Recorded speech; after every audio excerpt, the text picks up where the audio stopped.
नमस्कार, मैं हूं आपके साथ अंकिता पाल। ब्रीडिंग की शुरुआत करते हैं। सीएम धामी ने टपकेश्वर महादेव मंदिर देहरादून में उत्तराखंड सेवा समिति की ओर से आगामी सफल और मंगलमय चारधाम यात्रा की आयोजित संगीतमय सुंदरकांड पाठ में प्रतिभाग किया है। पुष्कर सिंह धामी ने मंदिर परिसर में भारी संख्या में उपस्थित श्रद्धालुओं को संबोधित करते हुए कहा कि साल 2013 की आपदा के बाद में केदारनाथ धाम परिसर पूरी तरीके से क्षतिग्रस्त हो चुका है। साल 2014 के बाद से प्रधानमंत्री नरेंद्र मोदी के अथक एवं निरंतर प्रयासों से भव्य एवं दिव्य केदारनाथ धाम से निरंतर पुनर्निर्माण एवं नवनिर्माण कार्य संचालित किए जा रहे हैं।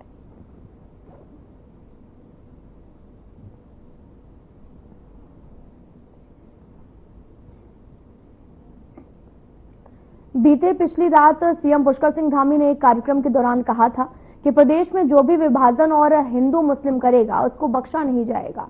तो वहीं कांग्रेस प्रदेश प्रवक्ता प्रतिमा सिंह का कहना है कि बीजेपी के नेता, मंत्री और विधायक ही विभाजन वाली बातें कहते हैं और करते आए हैं। सीएम किसको नसीहत दे रहे हैं? पहले अपने बीजेपी परिवार के नामी नेताओं पर कार्रवाई करें, उसके बाद दूसरे पर उंगली उठाएं।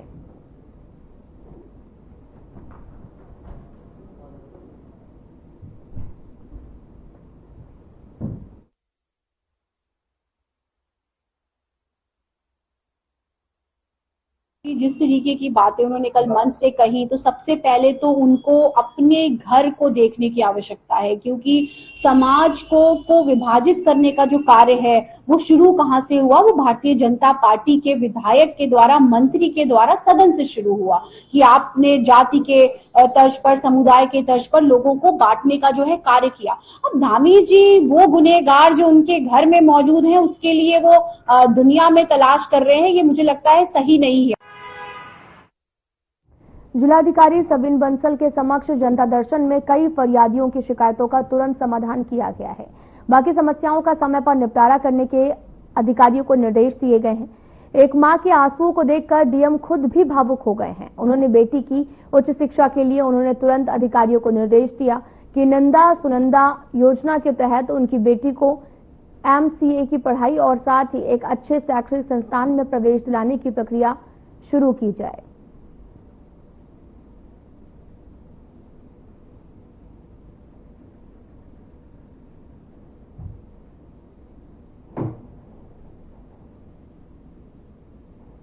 एक जनता दिवस में प्रॉब्लम्स के या जो अफेयर्स हैं, पब्लिक अफेयर्स हैं, उनके नंबर्स वेरी करते हैं और वो एनीथिंग बिटवीन 150 to 200 ऑर्ड रहते हैं। आज भी उसी संख्या में हमारी कंप्लेंट्स प्राप्त हुई थी या जो इश्यूज थे वो प्रकाश में लाए गए थे। तो उसमें डाइवर्सिफाइड एस्पेक्ट्स प्रकाश में आए हैं। पहला तो कुछ हमारे जो प्राइवेट लैंड डिस्प्यूट्स रहते हैं, तो उसमें कोशिश रहती है कि एडमिनिस्ट्रेटिव साइड से ही अगर उनका निवारण किया जा सके, और अदरवाइज अगर कुछ सिविल इश्यूज रहते हैं तो फिर उसको जो अफोर्ड नहीं कर सकते, वहां पर हमने paralegal volunteers legal aid centre यहाँ पे शुरू किया है। तो उनकी मदद से तुरंत उनको सरकारी वकील मुहैया करा के उनका सिविल कोर्ट में वाद दर्ज करवाया जाता है।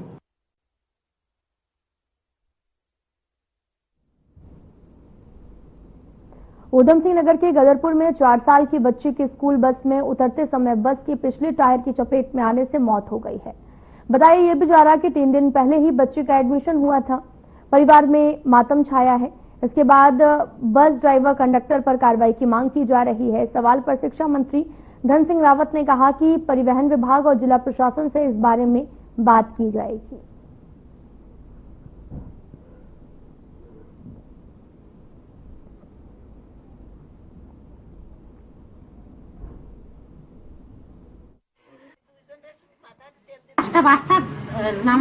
ठीक, चलो 5-6 बच्चे उतार दिए कह रही ना। बस्ता उतार दिया, उतार के चल दिया।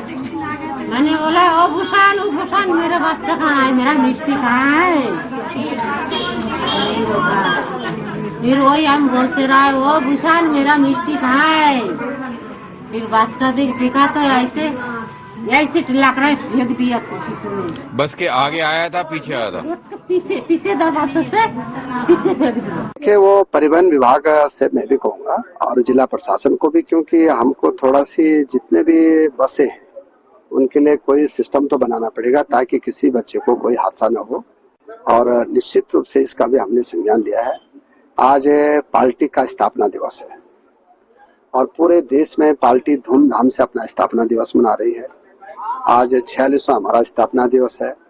हर बूथ पे पार्टी कार्यकर्ता जो है स्थापना दिवस मना रहे हैं। घर घर जाके जो है पार्टी का हर घर पे झंडा लगाया जा रहा है। लगभग 2-3 दिन का अभियान है और आज इसी अभियान के तहत हम सब लोग काले में इकट्ठे हैं।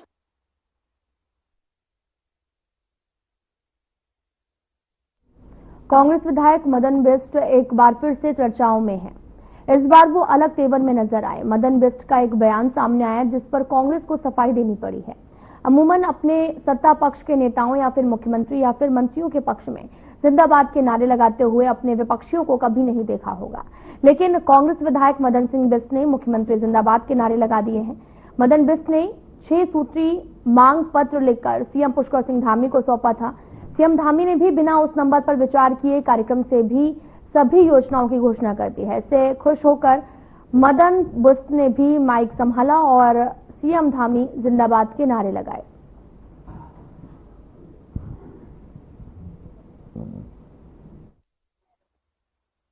मुझे पता है कि मेरे लिए आप यही सोचेंगे कि मदन बिष्ट ने इसमें से 2-3 काम भी आप कर देंगे तो मैं आपका ऋणी रहूंगा। इसी के साथ एक बार आप लोग पुष्कर सिंह धामी जी का नारा जरूर लगाना, क्योंकि ये काम दे रहा हूं इनको, मुझे उम्मीद है ये कर देंगे। माननीय मुख्यमंत्री पुष्कर सिंह धामी, धन्यवाद। उत्तराखंड कांग्रेस के मेरे सम्मानित विधायक द्वाराहाट से श्री मदन सिंह बिष्ट जी का एक वीडियो सोशल मीडिया पर खूब वायरल हो रहा है, जिसमें वो मुख्यमंत्री पुष्कर सिंह धामी की जिंदाबाद करते हुए देखे जा सकते हैं। ऐसे में स्थिति स्पष्ट कर देना चाहती हूं कि एक तो मुखिया या मुख्यमंत्री सिर्फ भाजपा का नहीं होता, वो पूरे प्रदेश का मुख्यमंत्री होता है। वो मेरे भी मुख्यमंत्री हैं, वो मदन बिष्ट के भी मुख्यमंत्री हैं। और ऐसे में उनका जो कार्यक्रम था मदन बिष्ट जी के क्षेत्र में, जहां से वो चुनकर के विधायक बने हैं, उस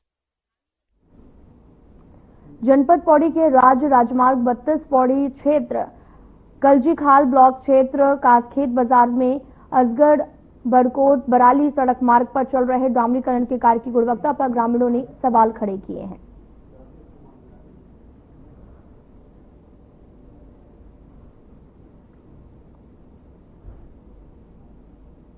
अब ये 12 किलोमीटर बननी है ना, तो ओटीएम में स्वीकृत हुई है और काम इसमें चल रहा है। पीछे का कई जगह सुनने में आया है कि रोड खराब हो गई, मैं स्वयं देख के आया था, तो उसको मार्क कर दिया है हमने। उसको उतने इलाके को दोबारा से रिपेयर करेगा और दोबारा से उसको अगर पूरी तरीके से, जैसे कहीं जगह रोड धंस गई है तो वहां हमने उसको कहा है कि पूरी दीवार खोल कर और फिर दोबारा बनाएगा वो, उसके बाद हम उसको सही कर देंगे। अभी सही तो नहीं हो रही है, जगहों में कहीं हुआ है। अब देखो यहाँ किया था सब वो खड़ा किनारा पड़ा हुआ है, अब दोबारा करेंगे तो वो काम, जो भी काम हो ना सही हो, है ना, ये थोड़ी है कि वो। अरे तो अब जो कार्य तो यहाँ तो अब बरसात आएगी 2 महीने में उखड़ जाएगा वो, मतलब ये कि रोड खत्म हो जाती 2 महीने में, तो उसका क्या काम है। ये सब परसेंटेज के चक्कर में जो है रोड पे मेटल लगता नहीं, मेटल कहाँ लगता है। 50% काम जो 40% काम हो रहा है सड़कों पे, ये तो दिखावट है। थोड़ी सी रोड बन के उसके बाद बारिश होगी, खड्डे पड़ जाएंगे, फिर वही कंडीशन हो जाती है। हमको हो गए हैं 13-14 साल हो गए गाड़ी चलाते। जो ये है आप यहाँ मेरे को छोड़ के वहाँ पे कैमरा देखिए लगा के रोड की क्या हाल है। ये बोर्ड जो कॉर्नर है वो तक नहीं दबा रखे उन्होंने।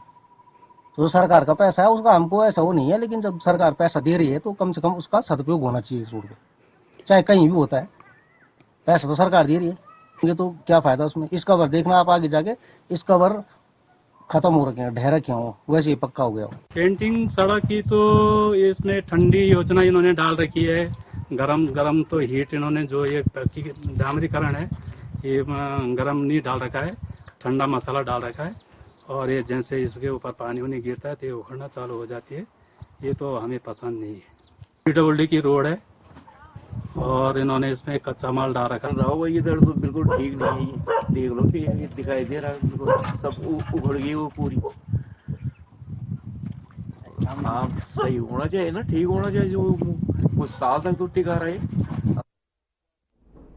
उत्तराखंड की राजधानी देहरादून में बढ़ते वाहनों के दबाव की वजह से ट्रैफिक कंट्रोल करना प्रशासन के लिए बड़ी चुनौती बनता जा रहा। आए दिन देहरादून की सड़कों पर जाम की स्थिति बनी रहती है, जिसके चलते लोगों को काफी दिक्कतों का सामना करना पड़ता है। ऐसे में राज्य सरकार शहरवासियों को जाम की स्थिति से निजात देने को लेकर इलेक्ट्रिक रैपिड ट्रांजिट सिस्टम पर जोर दे रही है।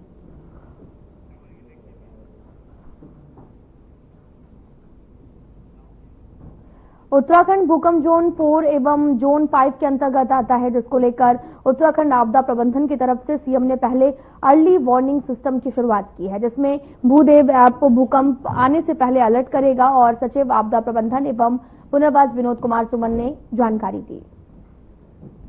पहले तो हम बताना चाहेंगे कि हम लोग पहले ऐसे राज्य हैं जिसने भूकंप का अर्ली वार्निंग सिस्टम डेवलप किया हुआ है। माननीय मुख्यमंत्री जी ने इसका शुभारंभ किया था। अभी हम लोग इसको एक भूदेव ऐप है उसके माध्यम से डाउनलोड कराने का काम कर रहे हैं हम लोग। जब भी 5 या उससे अधिक तीव्रता का भूकंप आएगा तो आपको मैसेज मिल जाएगा और अपने आप को हम बचा पाएंगे। इसके अलावा हम लोग जो सेंसर लगे हैं, जो चारधाम यात्रा के दौरान श्रद्धालुओं को सुगम, सरल और सुविधाजनक यात्रा के लिए परिवहन विभाग की तैयारियां जारी हैं, जिसकी जानकारी देते हुए सनत कुमार सिंह संयुक्त परिवहन आयुक्त ने बताया कि चारधाम यात्रा के सभी मार्गों का सर्वे कराया गया है, जिसकी कुछ जो रिपोर्ट है वो आ चुकी है और छोटी मोटी कमियां भी मिली हैं।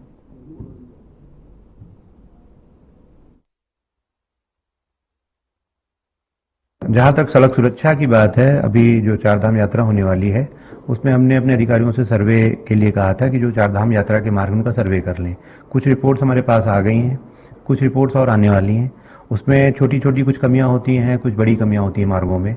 उदाहरण के लिए कई जगह ऐसी हो सकती है जहां पार्किंग का।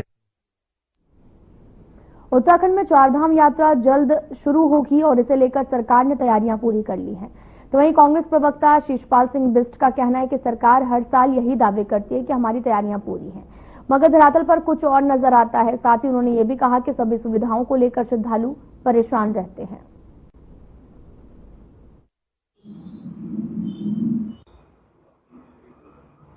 देखिए, चारधाम यात्रा शुरू होने से पहले हर साल प्रदेश सरकार के मंत्री और अधिकारी बड़े बड़े दावे करते हैं, लेकिन जैसे ही चारधाम यात्रा शुरू होती है उसके बाद अव्यवस्थाएं सामने आने शुरू हो जाती हैं। पिछली बार तो श्रद्धालुओं ने ही अव्यवस्थाओं की वीडियो बना बना करके वायरल किए थे। स्वास्थ्य सेवाओं की जो है बड़ी लचर हालत चारधाम यात्रा के दौरान देखने को मिलती है, जिसके कारण बहुत से श्रद्धालुओं को अपनी जान भी खोनी पड़ती है। यातायात की दिक्कत है, रहने खाने की दिक्कत है, दर्शनों की दिक्कत है, क्योंकि पिछली बार हमने देखा कि जो सरकार की रजिस्ट्रेशन की नीति थी उसका खामियाजा श्रद्धालुओं को भुगतना पड़ा था। हजारों श्रद्धालु धाम तक तो पहुंचे लेकिन बिना दर्शनों के जो है वापस लौटने के लिए मजबूर हुए थे। देखते हैं इस बार सरकार पिछली अव्यवस्थाओं से।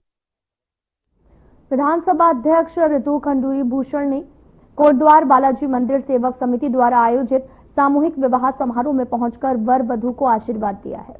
ऋतु खंडूरी ने बताया कि बालाजी मंदिर समिति द्वारा लगातार समाज में रहकर सामाजिक कार्य किए जाते हैं। उन्होंने बताया कि समिति द्वारा बालाजी मंदिर के प्रांगण में 2 नवजोड़ों की सामूहिक विवाह किया जा रहा है।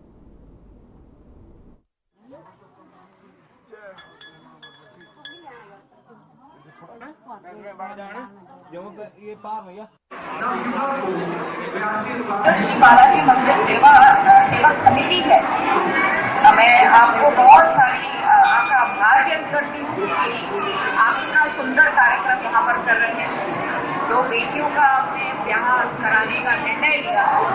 समाज में मुझे पूर्ण विश्वास है कि आपके इस कार्य से आप लगातार करते आए, लेकिन मुझे लगता है बार बार समाज को जागरूक करना चाहिए और यही एक प्रयास है कि हमें समाज की चिंता करनी चाहिए, समाज के साथ जुड़कर रहना चाहिए और जहां आवश्यकता हो, चाहे वो छोटी हो बड़ी हो।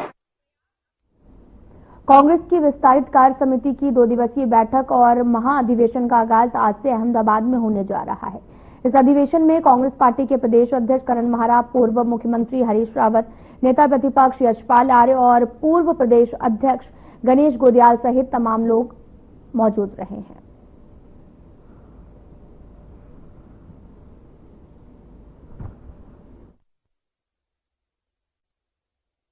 उत्तराखंड कांग्रेस सोशल मीडिया विभाग संगठनात्मक सशक्तिकरण की दिशा में लगातार नए कदम उठा रहा।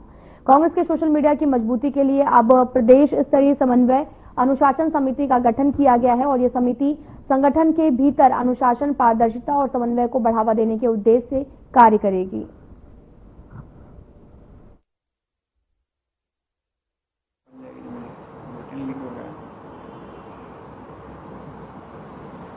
सोशल मीडिया के अंदर, ब्लॉक लेवल के अंदर, विधानसभा लेवल के अंदर, जिले लेवल के अंदर, पूरे प्रदेश में कार्यकर्ताओं के बीच में, चाहे वो किसी भी संगठन के हों, चाहे हमारी एनएसयूआई हो, यूथ कांग्रेस हो, महिला कांग्रेस हो और विभिन्न प्रकोष्ठ और विभाग हमारे पूरे कांग्रेस के अंदर प्रदेश में है, तो सबके बीच में एक समन्वय बनाने का काम ये समन्वय समिति, अनुशासन समिति और जो हमारे लोकसभा के संयोजक बने, सह संयोजक बने हैं, हमारे कांग्रेस के अंदर काम करेगी एक समन्वय बनाने का। दूसरा, कई बार क्या होते थे, ब्लॉक के मुद्दे हैं, विधानसभा स्तर के मुद्दे हैं, जिले लेवल के मुद्दे हैं, कई बार क्या होता था कि कुछ चीजों को लेकर कहीं ना कहीं कमी नजर आती थी, उनको लेकर भी ये समन्वय समिति और प्रदेश की जो संयोजक समिति है लोकसभा की। ग्रामीण विकास और पलायन निवारण आयोग ने हाल ही में प्राथमिक और माध्यमिक शिक्षा में सुधार के लिए सर्वे रिपोर्ट प्रदेश सरकार को सौंपी है, जिसमें आयोग ने खुलासा किया कि प्रदेश के 1149 प्राथमिक स्कूलों में एक भी शिक्षक नहीं है। इसको लेकर अब कांग्रेस प्रदेश अध्यक्ष करण महरा ने प्रतिक्रिया दी है।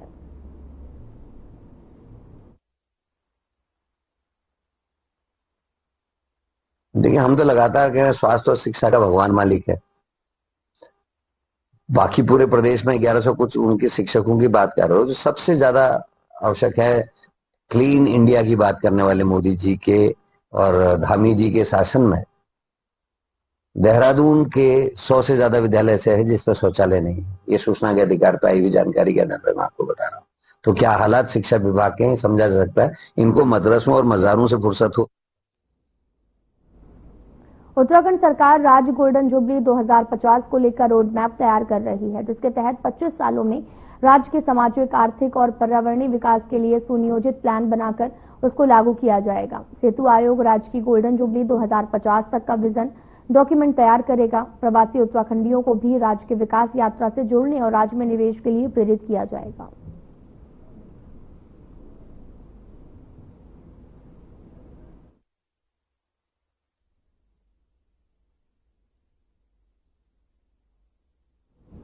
गढ़वाल सांसद अनिल बलूनी ने ऋषिकेश कर्णप्रयाग रेलवे लाइन का निरीक्षण किया। कार्यदायी संस्था और अधिकारियों, कर्मचारियों सहित इंजीनियरों से भी वार्तालाप की है। इस दौरान उन्हें जरूरी दिशा निर्देश दिए गए। बलूनी ने इस रेल लाइन के लिए बन रही कई टनलों का भी भ्रमण किया है और परियोजना चीफ मैनेजर अजीत सिंह यादव और इंजीनियर से वार्तालाप की है।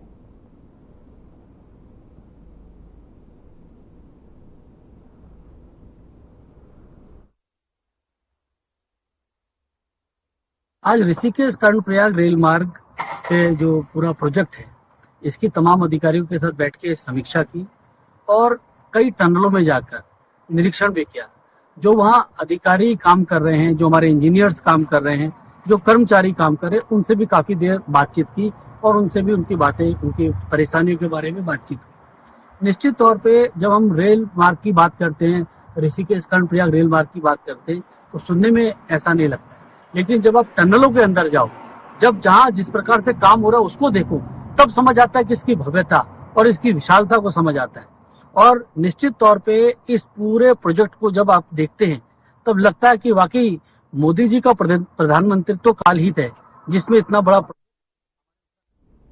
विश्व स्वास्थ्य दिवस के उपलक्ष्य में पौड़ी में कई कार्यक्रमों का आयोजन किया जा रहा और इसी क्रम में तहसील परिसर में स्वास्थ्य विभाग के तत्वाधान में स्वास्थ्य शिविर का आयोजन किया गया। निःशुल्क रक्त, बीपी, आंखों, कानों आदि की जांच की गई। वहीं स्वास्थ्य विभाग द्वारा आयोजित इस शिविर कार्यक्रम में जिला विधिक सेवा प्राधिकरण सीनियर डिवीजन जज के सचिव अकरम अली ने भी अपनी जांच करवाई है।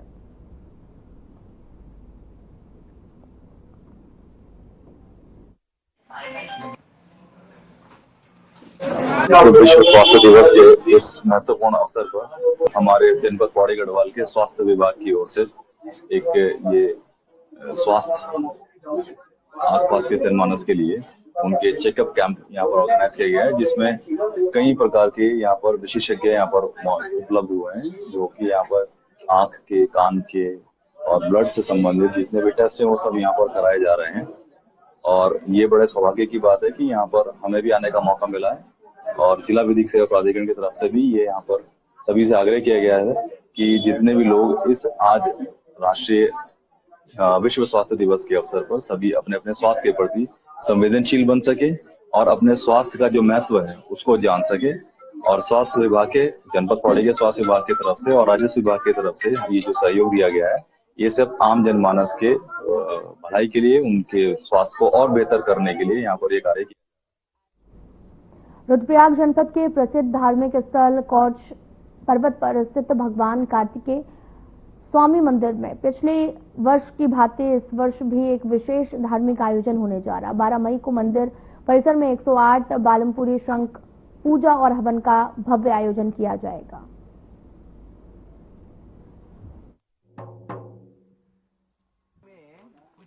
बार जैसे 2023 और 2024 में हमने यहाँ पे कार्यक्रम किया था, जिसमें तमिलनाडु के जो कार्तिक स्वामी यानी मुरुगन स्वामी के जो 6 मठ है, वहाँ से आदिनम को हमने इनवाइट किया था और यहाँ पे षणमुख अर्चना यानी महायज्ञ किया था। उसी तर्ज पे इस साल भी 12 मई को ये कार्यक्रम आयोजित करने जा रहे हैं और इस साल वो कार्यक्रम का स्वरूप थोड़ा और भव्य होगा। तो उसी संदर्भ में आज हमने निरीक्षण किया है और साथ में इस गांव के प्रधान जी भी है, हमारे डीटीडी ऑफिसर भी है, तो जो आवश्यक दिशा निर्देश है उनको दिए हैं हमने। रुद्रप्रयाग में एक ऐसा प्रसिद्ध सिद्धपीठ है जहां पर मान्यता है कि जब कोई भक्त कष्ट में मां भगवती को पुकारता है तो मां भगवती उसके कष्ट को दूर करने के साथ ही अपने भक्त को कष्ट पहुंचाने वालों को भी नुकसान पहुंचाती है। अब तक कई लोगों के साथ ऐसा चमत्कार हो चुका है। वहीं माता रानी के दरबार में हजारों भक्त इस उम्मीद के साथ अपनी मुराद लेकर आते हैं। यहाँ चमत्कार की दृष्टि से देखा जाए तो यहाँ बहुत चमत्कार होते हैं और लोगों को बहुत कुछ यहाँ से प्राप्त हुआ है। लेकिन यहाँ अगर कोई साधना करने आता है तो साधना नहीं करने देती है वो। यहाँ कोई बैठ नहीं सकता है। यहाँ रात को जो भी लोग बैठने, जिसने भी यहाँ साधने का प्रयास किया है उसको रात को ही भगाया है भगवान ने, भगवती ने। यहाँ पे क्या है, शमशान रूप में बैठी हुई है। शमशान इस वक्त क्रीड़ा स्मर हर पिशाचा सहचरा, दोनों ओर शमशान है। उधर भी चिताएं जलती हैं और उस तरफ भी पीछे वहाँ भी शमशान है। यहाँ पे ये शमशान चंडिका। हल्द्वानी में चौराहे और सड़क चौड़ीकरण को लेकर एक बार फिर से मंगल पड़ाव से स्टेडियम तक अपर जिलाधिकारी विवेक राय के नेतृत्व में सड़क के दोनों तरफ 12 मीटर की नपाई की गई है। प्रशासन का यह कहना है कि पूर्व में सड़क चौड़ीकरण को लेकर 12 मीटर दोनों तरफ तोड़े जाने का निर्णय हुआ था। इसके बाद अब ये देखा जा रहा कि किन भवन स्वामियों ने 12 मीटर तक अतिक्रमण तोड़ दिया है और किसने नहीं तोड़ा है।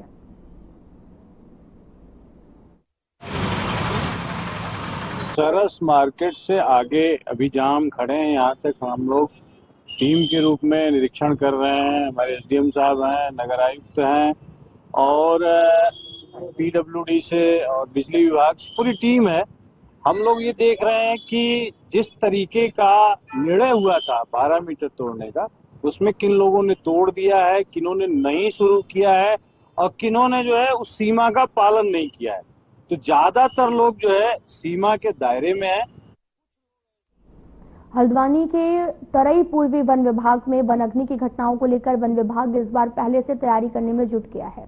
साथ ही डीएफओ हिमांशु बागली ने बताया कि इस बार वन अग्नि की घटनाएं कम हो, इसके लिए जगह जगह गोष्ठी की जा रही है और इसके अलावा रेंज में 53 क्रूज स्टेशन बनाए गए हैं।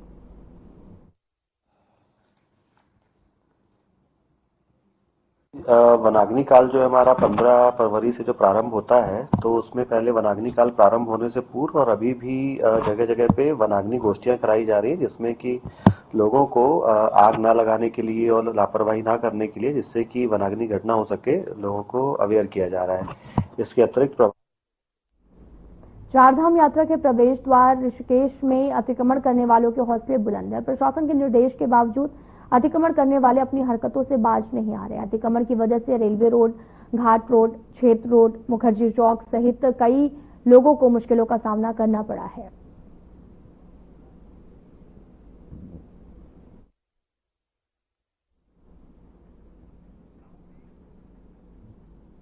देहरादून में सोमवार को दर्दनाक सड़क हादसा हो गया है। शिमला बाईपास पर तेज रफ्तार निजी बस लोडर से टकराकर सड़क पर पलट गई है। बस के नीचे दबने से एक छात्र समेत 2 लोगों की मौत हो गई। बस में सवार 14 यात्री घायल हो गए हैं और वहीं स्थानीय ग्रामीणों ने तत्काल राहत कार्य शुरू किया। ग्रामीणों ने भी बस को उठाकर सीधा किया है और 108 इमरजेंसी के माध्यम से उपचार के लिए घायलों को भेजा गया है।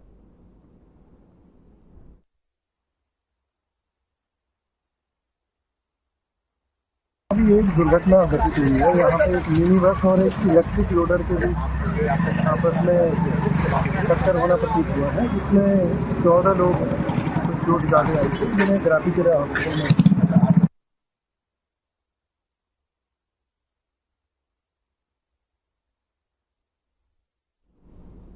लाबड़े में इतना ही। नमस्कार।